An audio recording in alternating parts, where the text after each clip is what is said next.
দলীয় পতাকা লাগানোকে কেন্দ্র করে চরম উত্তেজনা দক্ষিণ দিনাজপুরের গঙ্গারামপুর শহরের 11 নম্বর ওয়ার্ডের পুরানপাড়া এলাকায়।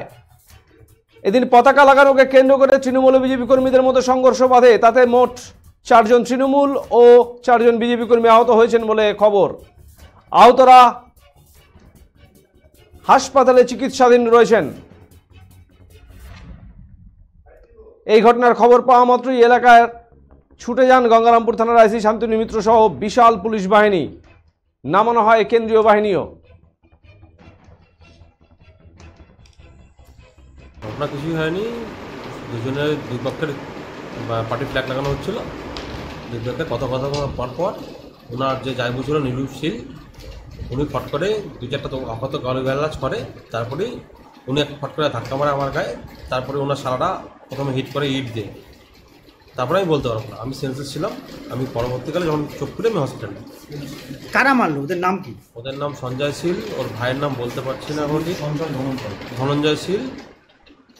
আর হচ্ছে ওনার জায়গুর নাম হচ্ছে নীলু শীল। যারা মেরেছে তারা বাড়ি হচ্ছে 6 নম্বর পঞ্চায়েতে, আর ওনার জায়গুর বাড়ি হচ্ছে 11 নম্বর ওয়ার্ডে পুরানপাড়াতে। আপনি কোন দল করেন? আমি তৃণমূল করি। মানে মার্কেটে গেছি, আমি মেডিসিন আছে কাল সকালে গাড়িতে দিতে হবে। আমার মেডিসিনগুলা 6টায় গাড়ি আছে, মেডিসিন প্যাক করে দিচ্ছি। মার্কেটের টাকা আছে পকেটে, 3 পেটি মেডিসিন আছে, ট্যাবলেট দিয়ে সব কিছু। মানে তখন রানিংয়ের পর আসি পিছে থেকে সমানে মার পড়িচ্ছে। মানে আমি কিছু বুঝতে পারিনি। আইসে বলি কয় তোর এত বড় সাহস, তুই বিজেপি করিস?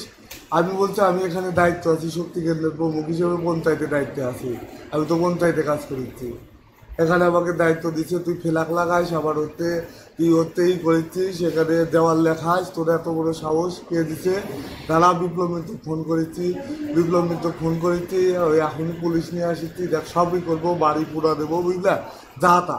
আর পিছে থেকে যে লোক আসলো 20-30 জন, মনে করেন মানে পাপাই ছিল, ও মেন হলো পাপাই, আর হচ্ছে ওর নামে দোদল, রামু আর বোম্বা, এই 4 জন হচ্ছে মেন। আর বাদ বাকি পিছিয়ে ছিল সব মনে সমানে।